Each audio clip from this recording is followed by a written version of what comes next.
एक वो थे जिन्होंने वाल्मीकि समाज के साथ ये किया, एक हमारी सरकार है कि जब भव्य श्री राम मंदिर बन रहा है तो उस परिसर में महर्षि वाल्मीकि का भी एक मंदिर बन रहा है।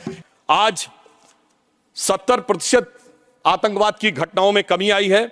9 साल पहले सिविलियन जो कैजुअलिटीज थी उनमें 72% की कमी आई है। 2010 में जो पत्थरबाजी की घटनाएं थी 2654 होती थी, अब 2023 में कोई नहीं होती।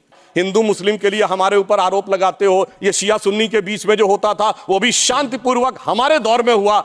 आज दुनिया का सबसे ऊंचा पुल अक्सनी पर हमारा जो उभरता जा रहा, जो निखरता जा रहा कश्मीर नंदनवन हमारा। जब स्वतंत्रता के उपरांत रियासतों के विलय का महकमा सरदार पटेल के पास था तो केवल कश्मीर नेहरू जी ने अपने पास क्यों रखा था? जो गृह मंत्री जी ने आरक्षण का विषय रखा है, जब ये बात हम करते हैं तो हमारे हृदय में एक अलग वेदना उत्पन्न होती है, क्योंकि पहली बार अब जाके 2019 के बाद वाल्मीकि समाज को अपना वह समुचित स्थान मिला है। दुख की बात है कि स्वतंत्रता के बाद इस देश में एक ऐसी व्यवस्था थी जहां जन्म से यह तय था कि जिस व्यक्ति ने जो व्यवसाय किया है, यदि वह सफाई कर्मचारी थे तो उनके बेटे बेटी सफाई कर्मचारी ही रहेंगे, चाहे वो पीएचडी क्यों ना कर लें। सोचिए, ऐसी अन्यायपूर्ण व्यवस्था स्वतंत्र भारत में चलती रही और उससे मुक्ति का मार्ग अब जाकर प्रशस्त हुआ है। एक वो थे जिन्होंने वाल्मीकि समाज के साथ यह किया, एक हमारी सरकार है कि जब भव्य श्री राम मंदिर बन रहा है तो उस परिसर में महर्षि वाल्मीकि का भी एक मंदिर बन रहा है। यह हमारी सोच और उनकी सोच में यह अंतर है। विकास की नई ऊंचाइयों की तरफ जम्मू कश्मीर आज बढ़ता हुआ नजर आ रहा है। आज 70% आतंकवाद की घटनाओं में कमी आई है। 9 साल पहले सिविलियन जो कैजुअलिटीज थी उनमें 72% की कमी आई है। सुरक्षा बलों में 60% की कमी आई है। 2010 में जो पत्थरबाजी की घटनाएं थी 2654 होती थी, अब 2023 में कोई नहीं होती। 2010 में 112 लोग पत्थरबाजी की घटनाओं में नागरिक मारे गए थे, 2023 में एक भी नहीं है। 2010 में 6235 सिक्योरिटी पर्सनल इंजर्ड हुए थे, 2023 में एक भी नहीं है। और 2010 में 132 ऑर्गेनाइज स्ट्राइक हुई थी, 2023 में कोई भी नहीं है। 2010 में 70 घटनाएं हुई थी सीज फायर वायलेशन की, 2023 में 2 हुई हैं। और इस प्रकार हम ये कह सकते हैं कि कश्मीर के अंदर एक भारी बदलाव और एक सकारात्मक दिशा में दिखाई पड़ रहा है। और इसके लिए विकास के नए मार्ग के ऊपर कश्मीर इस प्रकार से प्रशस्त होता हुआ जा रहा है कि धारा 370 के हटने के बाद जो कश्मीर का डोमेस्टिक प्रोडक्ट था, जीएसडीपी था, जो 1 लाख करोड़ रुपए था, वो 5 साल में बढ़कर 2,27,000 करोड़ रुपए से अधिक हो गया है। सरकार ने कई लार्ज रिक्रूटमेंट ड्राइव स्टार्ट किए हैं जिसमें 29,813 लोग अब तक रिक्रूट किए जा चुके हैं और एडिशनल 5,523 वैकेंसीज क्रिएट की गई हैं। जम्मू कश्मीर ने इन्वेस्टमेंट के जो प्रपोजल आए हैं वो 66,000 करोड़ रुपए के हैं और जो डायरेक्ट एम्प्लॉयमेंट और उसके द्वारा जो इनडायरेक्ट एम्प्लॉयमेंट क्रिएट होगा वो 2.9 लाख तक के व्यवसाय के अवसर क्रिएट हो सकते हैं। 2 मेडी सिटीज जम्मू और कश्मीर में क्रिएट की जा रही हैं। इस ढंग से स्थानीय चीजों को बढ़ावा दिया जा रहा है कि ऊखू गांव अब पेंसिल वाले गांव के रूप में पूरे देश में विख्यात होता जा रहा है। और इसी के साथ साथ हिमायत स्कीम जैसी योजनाओं के द्वारा लोगों को रोजगार के नए अवसर प्रदान किए जा रहे हैं। यूनियन टेरिटरी गवर्नमेंट ने जीआई टैगिंग भी की है। सैफरन यानी केसर, जिसके लिए कश्मीर बहुत प्रसिद्ध है, उसमें और बासमती राइस की जीआई टैगिंग की व्यवस्था की, जिससे कि उसको एक अंतर्राष्ट्रीय स्तर तक एक मान्यता प्राप्त हो सकती है। जम्मू कश्मीर में इंफ्रास्ट्रक्चर डेवलपमेंट फाइनेंस कॉर्पोरेशन की भी स्थापना की गई है, जिसके द्वारा अनेक प्रोजेक्ट बहुत सफलतापूर्वक चल रहे हैं। कल्चरल एस्पेक्ट पे अगर हम देखें तो दिवाली शारदा देवी टेम्पल में 75 साल के बाद पहली बार मनाई गई है और कश्मीरी पंडितों का प्रसिद्ध त्योहार नवरेह इस बार पूरे उत्साह के साथ मनाया गया है।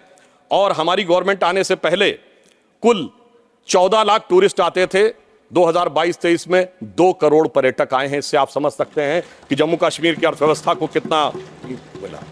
आगे मैं एक और बात कहना चाहता हूं कि पहली बार 30 साल के बाद 27 जुलाई को शियाओं का मुहर्रम का जुलूस भी शांतिपूर्ण ढंग से और पूरे अकीदत के साथ चला।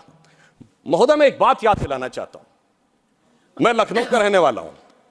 वहां भी मैंने बचपन में हिंदू मुस्लिम कॉन्फ्लिक्ट नहीं सुना था, शिया सुन्नी कॉन्फ्लिक्ट सुने थे। इनकी सरकार के समय में शियाओं का जुलूस, मदे साहबा का जुलूस रोक दिया गया था। 22 साल तक रुका रहा। जब हमारी सरकार आई उसके बाद वहां पर शियाओं का, मदे साहबा का जुलूस निकलने की स्थिति आई। मैं पूछना चाहता हूं भाई, हिंदू मुस्लिम के लिए हमारे ऊपर आरोप लगाते हो, ये शिया सुन्नी के बीच में जो होता था वो भी शांतिपूर्वक हमारे दौर में हुआ, कश्मीर हो या देश का कोई और हिस्सा हो। यह दर्शाता है कि हमारी सरकार सभी समुदायों को समान रूप से उन्नति का अवसर देती है। और 30 साल के बाद सिनेमा हॉल खुले। अब मैं एक बात और कहना चाहूंगा, बहुत बताया जाता है कि जम्मू कश्मीर सूफी का बहुत बड़ा सेंटर था। मैं पूछना चाहता हूं कि विगत 30 वर्षों से सूफीज्म के 4 बड़े सिलसिले हैं, नक्शबंदी, सोहरावर्दी, चिश्ती और कादरी। एक का भी कोई मरकज बचा हो तो बता दीजिए। बहुत से लोग विवादित ढांचा गिरने की बात करते हैं, मगर इस हिंदुस्तान में, कश्मीर में एक चरारे शरीफ की मजार थी जो सैकड़ों साल पुरानी थी, उसे जला के ध्वस्त कर दिया गया और जलाने वाला कश्मीर भाग गया। उसके बारे में कोई नहीं बोलता। सेकुलरिज्म का सूरमा उत्तर से दक्षिण तक चुप बने रहते हैं। हमारे दिल में उसके लिए भी दर्द है। और मैं ये भी याद दिलाना चाहता हूं कि मुस्लिम समाज के लिए सबसे मुकद्दस मस्जिद हजरत बल पे नवंबर 1993 में आतंकवादियों ने कब्जा कर लिया था। ये वो भी दौर था, मगर इसके बावजूद किसी को उस दौर में खराबी नजर नहीं आती थी। आज जब सब कुछ शांतिपूर्ण और सही ढंग से चल रहा है, तब यह समस्याएं नजर आती हैं। सेंट्रल गवर्नमेंट ने बहुत सारे इंफ्रास्ट्रक्चर प्रोजेक्ट्स अप्रूव किए हैं, सेंट्रल यूनिवर्सिटीज बनाई हैं। लद्दाख में सेंटर फॉर बुद्धिस्ट स्टडीज भी बनाया गया है और इसके अलावा IITs, IIMs और 2 एम्स बनाए गए हैं। प्रधानमंत्री ग्राम सड़क योजना में पहले 158 किलोमीटर की सड़कें बनती थी, अब 8068 किलोमीटर की सड़कें बनी हुई हैं। परंतु इसी के साथ साथ मैं ये भी कहना चाहता हूं कि मोदी सरकार के शासनकाल में आने के बाद अब मॉर्टेलिटी रेट जो 22 पे था वो अब 14.3 पे आ गया है। पहले केवल 47 जन औषधि केंद्र थे 2019 से पहले, अब 227 हो गए हैं। और सबसे बड़ी बात यह है कि आज दुनिया का सबसे ऊंचा पुल जो 1315 मीटर का है वो आज चिनाब नदी के तट के ऊपर बना हुआ है। यह दर्शाता है कि कश्मीर किस नई ऊंचाई की तरफ जा रहा है।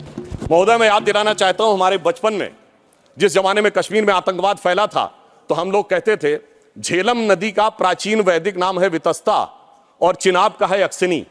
तो हम कहते थे बो दिए विष बीज किसने, अब वितस्ता ने पुकारा, क्यों झुलसता जा रहा कश्मीर नंदन वन हमारा। आज मोदी जी की सरकार आने के बाद हम कह सकते हैं, पर आज दुनिया का सबसे ऊंचा पुल अक्सिनी पर हमारा जो उभरता जा रहा, जो निखरता जा रहा कश्मीर नंदन वन हमारा। अब मैं एक और भी बात यह कहना चाहता हूं कि 21 हाइड्रो पावर प्रोजेक्ट्स भी चल रहे हैं। G20 जिस शानदार तरीके से हुआ वो हम सब ने देखा। परंतु यहां मैं एक बात कहना चाहूंगा कि यह विषय इतना आसान नहीं था जितना समझा जाता है। जिस समय आतंकवाद शुरू हुआ था, जस्टिस नीलकंठ गंजू की हत्या उस समय हुई जब श्री राजीव गांधी जी के नेतृत्व में भारत के इतिहास की सबसे मजबूत सरकार थी। वो तो लोगों को याद होगा। मुझे याद है मान्यवर, बचपन में बहुत से लोगों को नहीं याद होगा, वर्ल्ड कप 1983 का जीतने के बाद इंडिया का पहला वनडे इंटरनेशनल कहां हुआ था? 13 अक्टूबर 1983 को श्रीनगर में, भारत और वेस्ट इंडीज के बीच में। और वहां पर भारतीय टीम के खिलाफ नारे, चलिए वो तो अलग है, पाकिस्तान जिंदाबाद के नारे, भारतीय टीम के लोगों के ऊपर चीजें फेंकी गई, पिच खोद दी गई। उस समय तो सर्वकालीन शक्तिशाली प्रधानमंत्री जिन्हें विपक्ष मानता है श्रीमती इंदिरा गांधी जी का शासन था। परंतु उसके बाद ऐसा दौर भी आया कि वो सब लोग आरोप से छूट गए। कल माननीय गृह मंत्री जी ने जब लोकसभा में कहा था, कुछ गलतियों के बारे में कहा था, तो वहां पर नेता प्रतिपक्ष ने कहा था कि साहब गलतियां अगर हैं तो इस बारे में चर्चा कर ली जाए। तो मैं सिर्फ यह बताना चाहता हूं कि अगर गलतियों की बात होगी तो बहुत सी ऐसी गलतियां हैं जिन्हें विशेष रूप से ध्यान रखने की आज आवश्यकता है। मैं सिर्फ 1-2-3 तथ्य लोगों के सामने रखना चाहता हूं।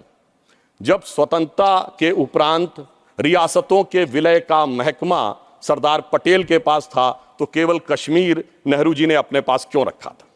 नंबर 2, 1946 में महाराजा हरि सिंह जी के विरुद्ध विद्रोह के आरोप में जब शेख अब्दुल्ला जेल में बंद थे तो पंडित नेहरू स्वयं उनको छुड़ाने के लिए कश्मीर गए और वो भी गिरफ्तार हो गए। यह बात मौलाना आजाद ने अपनी किताब इंडिया विंस फ्रीडम में लिखी है कि इससे तत्कालीन कांग्रेस नेता बुरी तरीके से हतप्रभ हो गए। और इस परिस्थिति में जिस समय पाकिस्तान ने आक्रमण किया उसे कबायली आक्रमण क्यों कहा गया, सेना का आक्रमण क्यों नहीं कहा गया?